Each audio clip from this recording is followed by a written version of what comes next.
Hare Krishna, le ofrezco mis respetuosas reverencias a Srila Hridayananda Goswami Acharya Deva y a Srila Prabhupada. Lectura del Srimad Bhagavatam, canto 6, capítulo 1. Maharaj Pariksit dijo: Oh mi señor, oh Sukadeva Goswami, ya me has explicado en el segundo canto la senda de la liberación, Nivriti Marga. Quien sigue esa senda tiene asegurada la elevación progresiva hasta el sistema planetario más elevado, Brahma Loka, desde donde ascenderá al mundo espiritual junto con el señor Brahma. De ese modo, pone fin a su ciclo de nacimientos y muertes en el mundo material.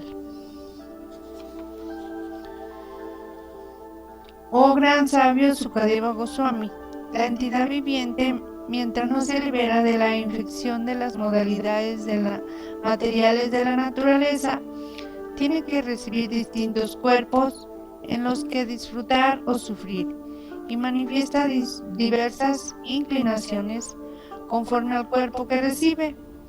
Cuando actúa en función de esas tendencias, recorre la senda denominada Pravriti Marga, que le permite elevarse hasta los planetas celestiales, como ya has explicado en el tercer canto. También has explicado, al final del quinto canto, las diversas formas de vida infernal que son consecuencia de las actividades impías. Has hablado también en el cuarto canto del primer Manvantara, presidido por Swayambhuva Manu, el hijo del señor Brahma. Mi querido señor, nos has hablado de la dinastía de los reyes Priyavrata y Uttanapada y has comentado sus características.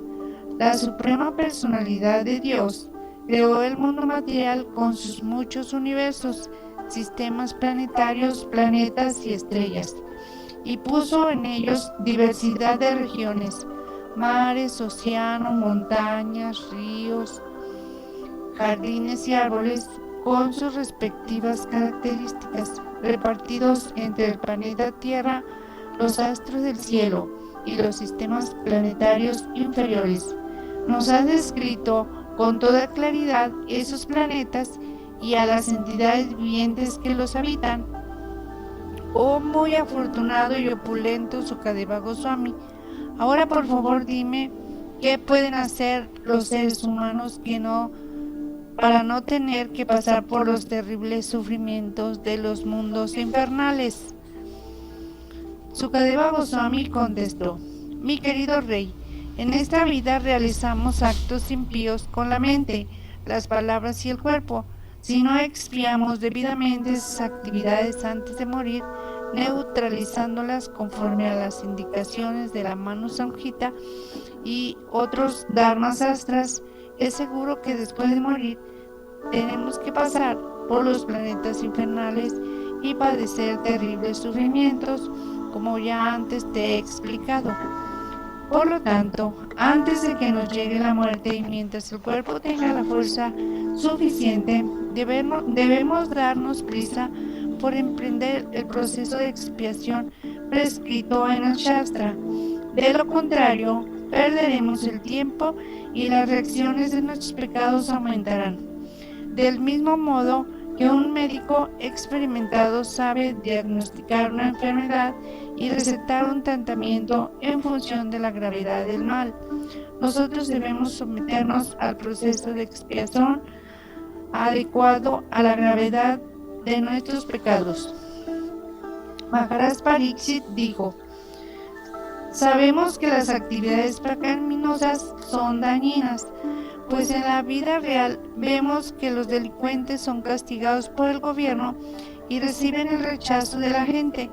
También las escrituras y los sabios eruditos nos indican que si cometemos actos pecaminosos, en la siguiente vida seremos arrojados a los tormentos del infierno. Sin embargo, a pesar de ese conocimiento, nos vemos forzados una y otra vez a incurrir en pecados, incluso después de realizar actos de expiación. ¿De qué sirve entonces esa expiación? A veces una persona muy atenta a no cometer actos pecaminosos vuelve a caer víctima del pecado. Por esa razón, ese proceso de sucesivos pecados y expiaciones me parece inútil. Es como el baño del elefante, que se mete en el agua para limpiarse y darse un baño, pero tan pronto como regresa a la orilla se arroja tierra sobre el cuerpo y la cabeza. Sukadeva Goswami, el hijo de Vedavyasa, contestó: mi querido rey, los actos destinados a neutralizar las acciones impías también son fruitivos, de modo que no van a liberarnos de la tendencia a la actividad fruitiva. Las personas que se someten a las reglas y regulaciones de la expiación no son nada inteligentes. En verdad se hallan bajo la influencia de la ignorancia. Para quien no esté libre de la modalidad de la ignorancia, los intentos de neutralizar una acción con otra acción son inútiles, pues eso no arrancará la raíz de sus deseos. Así, aunque superficialmente parezca piadosa, esa persona manifestará sin lugar a dudas la tendencia a las actividades impías. Por lo tanto, la verdadera expiación es la iluminación en el conocimiento perfecto, el Vedanta, que nos permite entender la verdad absoluta, suprema. Mi querido rey, si un enfermo sigue la dieta pura y no contaminada prescrita por el médico, poco a poco llegará a curarse y se verá libre de la infección de la enfermedad. Del mismo modo, si seguimos los principios regulativos del conocimiento, poco a poco avanzaremos hasta liberarnos de la contaminación material. Para concentrar la mente, es necesario llevar una vida de celibato sin caer nunca. Es necesario someterse a la austeridad y abandonar voluntariamente el disfrute de los sentidos. Entonces hay que controlar la mente y los sentidos. Ser caritativo, veraz, limpio, no violento, seguir los principios regulativos y cantar con regularidad el santo nombre del Señor. De este modo, la persona sobria y fiel que conoce los principios religiosos se purifica temporalmente de todos los pecados cometidos con el cuerpo, las palabras y la mente. Esos pecados son como las hojas secas de las enredaderas al pie de los bambús, que pueden ser quemadas por el fuego, pero no pierden sus raíces y vuelven a brotar a la primera oportunidad.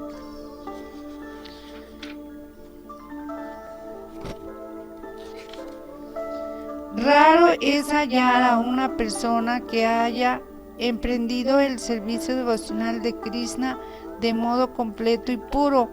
Solo ella puede arrancar las malas hierbas de la acción pecaminosa sin posibilidad de que revivan. Para hacerlo, le basta con ocuparse en servicio devocional, del mismo modo que el sol puede disipar inmediatamente la niebla con sus rayos.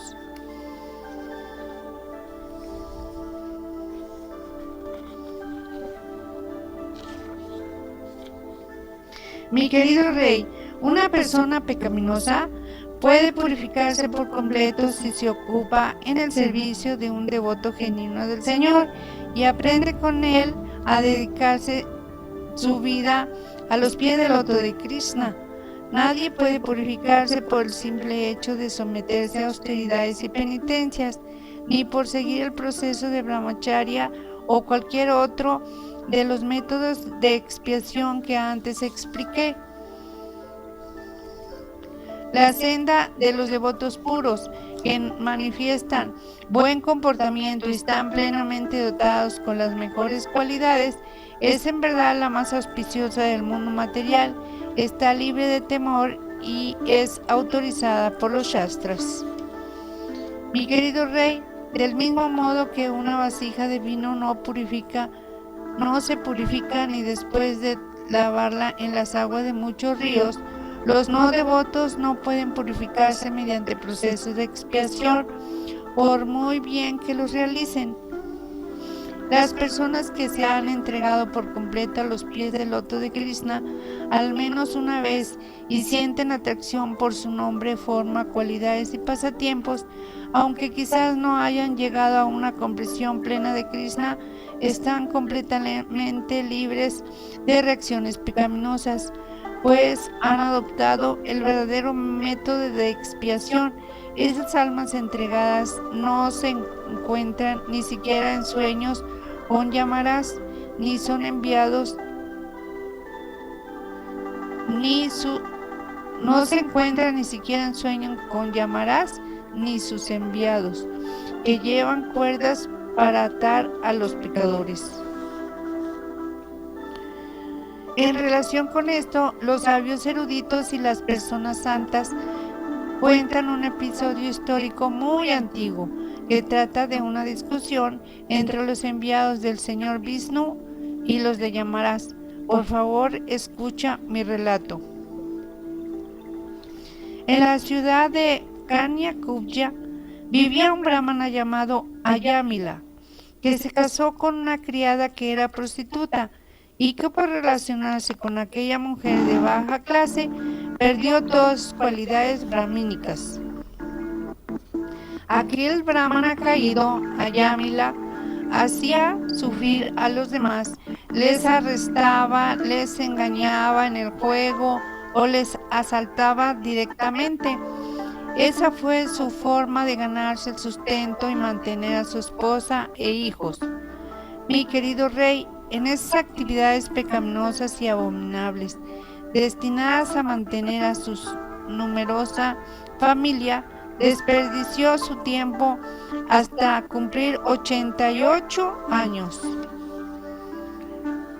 El viejo Ayamila tenía 10 hijos, el menor de los cuales era el pequeño Narayan.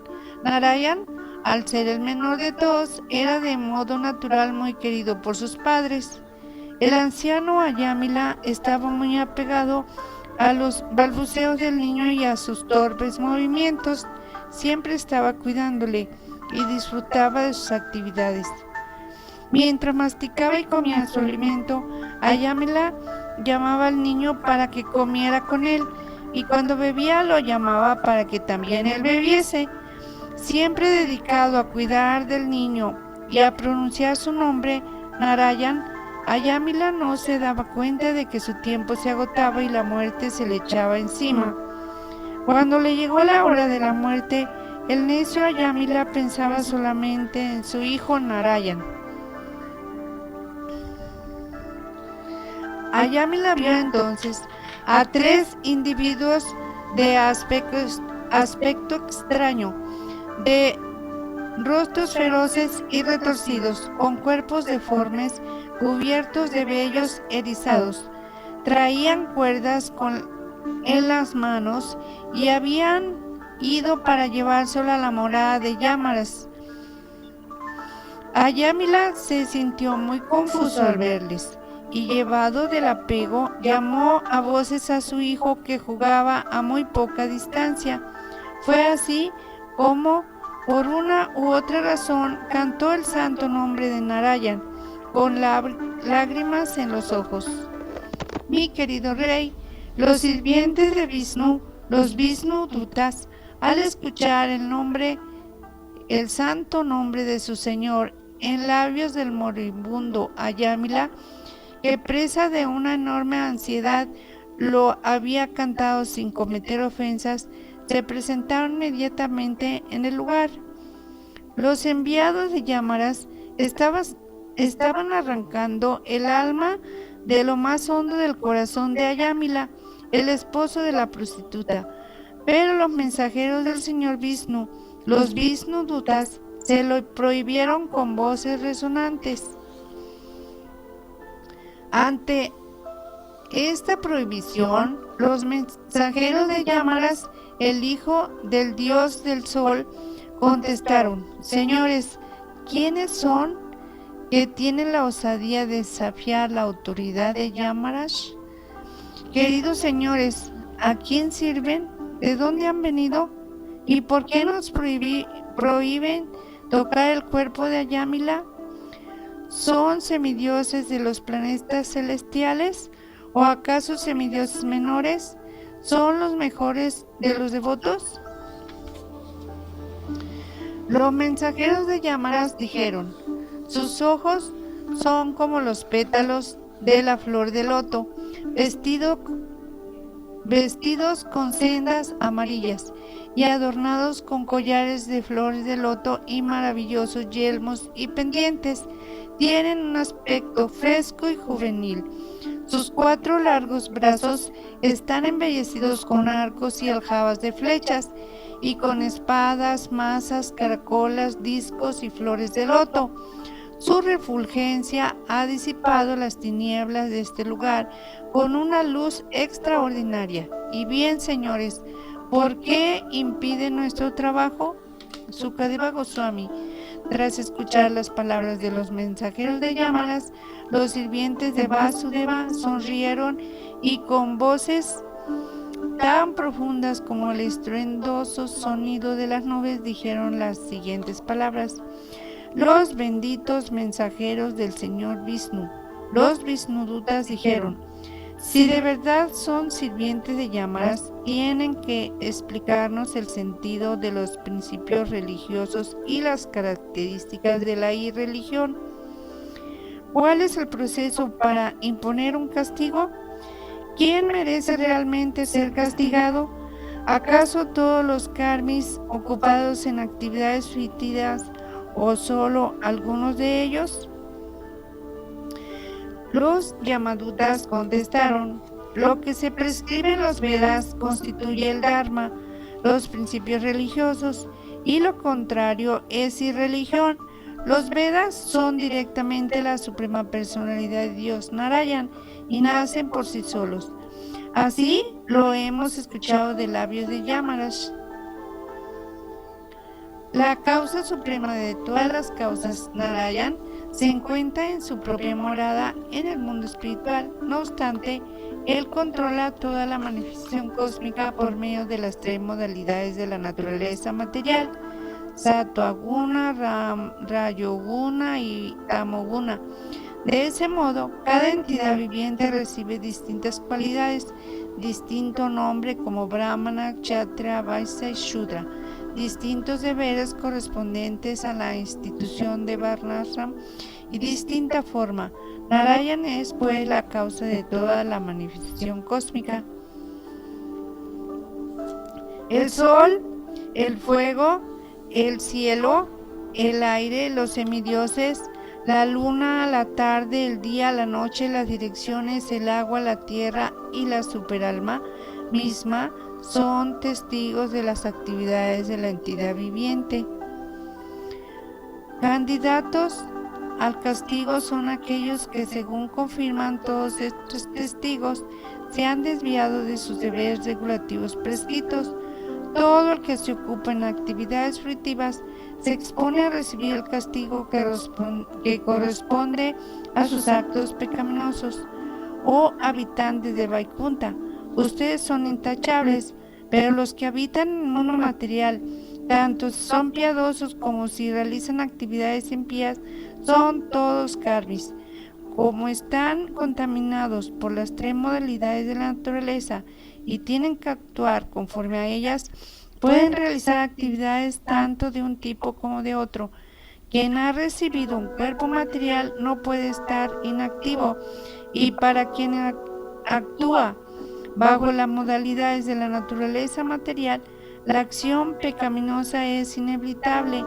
Por lo tanto, todas las entidades vivientes del mundo material merecen ser castigadas.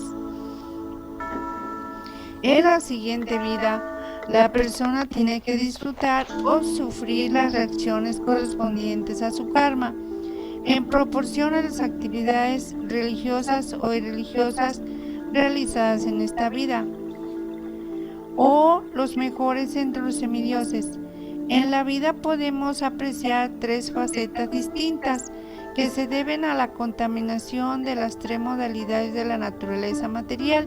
De ese modo se dice que las entidades vivientes son pacíficas, inquietas o necias, felices, desdichadas o medianamente felices, religiosas, irreligiosas o semi-religiosas.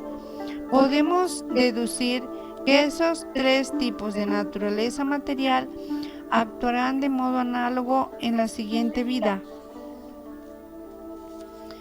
La llegada de la primavera nos descubre la naturaleza de todas las primaveras pasadas y futuras.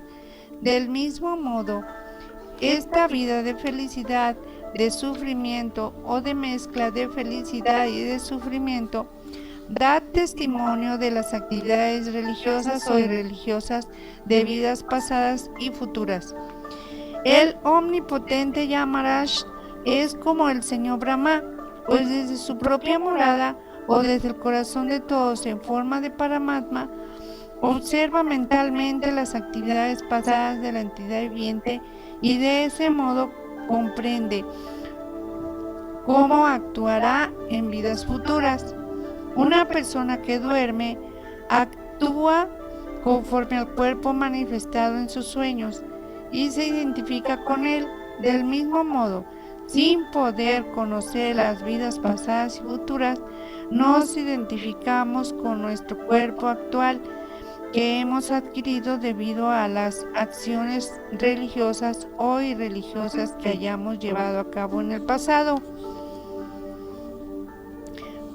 Por encima de los 5 sentidos de percepción, los 5 sentidos para la acción y los 5 objetos de los sentidos está la mente, que es el 16º elemento. Por encima de la mente está el elemento 17º, el alma, la propia entidad viviente que en colaboración con los otros 16 disfruta sola del mundo material. El ser vivo disfruta de 3 tipos de situaciones: la felicidad, la aflicción y la mezcla de ambas.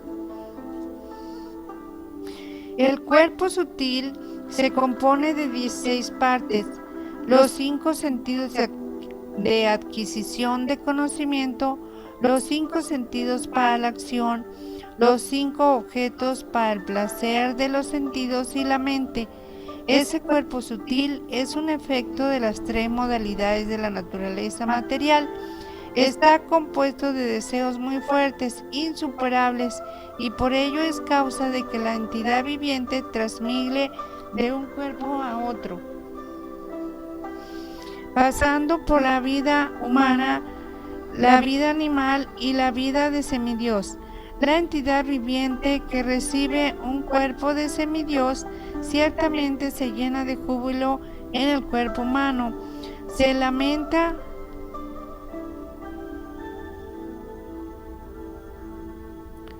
La entidad viviente que recibe un cuerpo de semidios ciertamente se llena de júbilo. En el cuerpo humano se lamenta sin cesar, y cuando recibe un cuerpo animal siempre tiene miedo. Sin embargo, en cualquiera de las circunstancias, su situación es miserable. Esa condición miserable se denomina samsriti, o transmigración en la vida material. La necia entidad viviente corporificada, incapaz de controlar la mente y los sentidos, se ve forzada a actuar en contra de sus propios deseos, conforme a la influencia de las modalidades de la naturaleza material. Es como el gusano de seda que teje un capullo con su propia saliva y queda atrapado en él sin posibilidad alguna de salir. La entidad viviente, tras quedar atrapada en la red de sus propias actividades fruitivas, no encuentra la manera de liberarse. De ese modo vive siempre confundida y muere una y otra vez. Ni una sola de las entidades vivientes puede permanecer inactiva, ni siquiera por un instante. tienen que actuar conforme a su tendencia natural y en función de las tres modalidades de la naturaleza material, pues esa tendencia natural las fuerza a actuar de determinada manera. La causa invisible del cumplimiento de los deseos del ser vivo son sus actividades fructivas, piadosas o impías. Esa causa invisible es la raíz de los diversos cuerpos de la entidad viviente, la cual, llevada por su intenso deseo, nace en una determinada familia y recibe un cuerpo que es semejante o bien al de su madre o bien al de su padre. Los cuerpos denso y sutil se crean conforme a su deseo.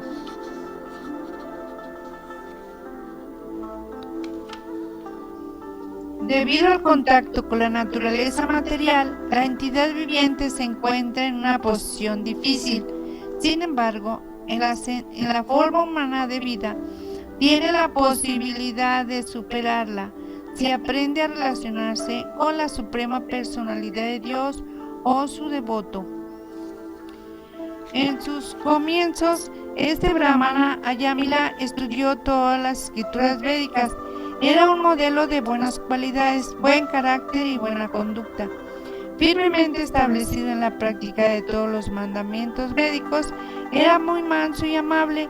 Siempre tenía la mente y los sentidos bajo control. Además de ser muy puro, siempre decía la verdad y sabía cantar los mantras védicos.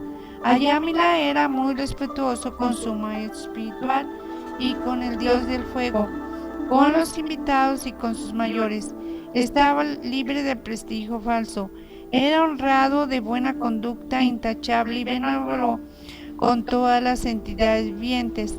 Nunca hablaba de cosas inútiles y no envidiaba a nadie.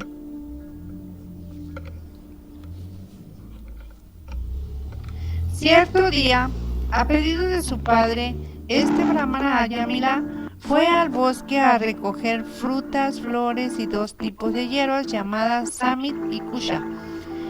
Cuando volvía a casa, pasó cerca de un Sudra, un hombre de cuarta categoría que, lleno de lujuria, abrazaba y besaba desvergonzadamente a una prostituta. El Sudra sonreía, cantaba y disfrutaba como si no hubiera nada de malo en lo que hacía. Habían bebido y a ella,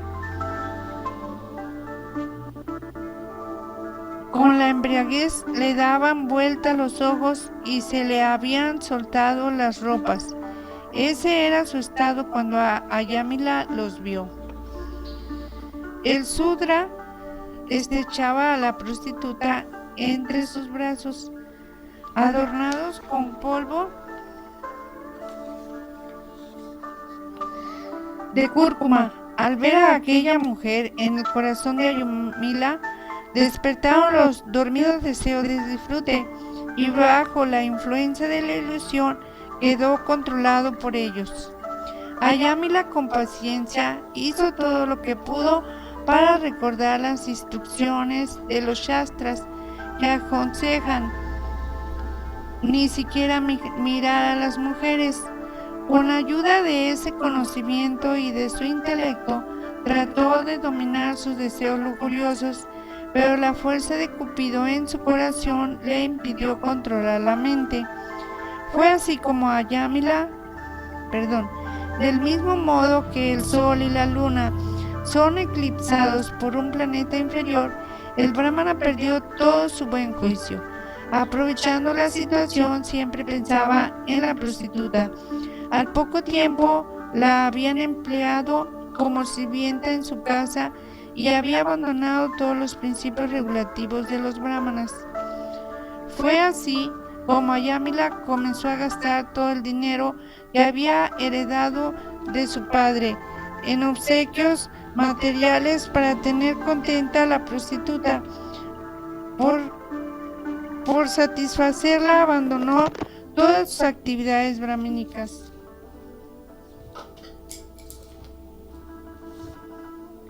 El brahmana Ayamila cayó víctima de la lujuriosa mirada de la prostituta, que le atravesó la inteligencia y en su compañía cometió muchas actividades pecaminosas. Llegó hasta el extremo de dejar a su joven y bella esposa, que venía de una familia de brahmanas muy respetable. Este sinvergüenza nació en una familia brahmana, pero por relacionarse con la prostituta perdió la inteligencia. Sin reparar en medios ilícitos o lícitos, se dedicó a conseguir dinero para mantener a los hijos de aquella mujer. Este brahmana consumió su larga vida de un modo irresponsable, pasando por alto todas las reglas y regulaciones de las Sagradas Escrituras, dándose al derroche y comiendo alimentos cocinados por una prostituta. Así pues, está lleno de pecados, es impuro y está pegado a actividades prohibidas. Este brahmana Ayamila no se ha sometido al proceso de expiación, por lo tanto, en vista de su vida pecaminosa debemos llevarle ante Yamaras para que reciba su castigo. Allí, en función de sus pecados, será castigado y de ese modo se purificará.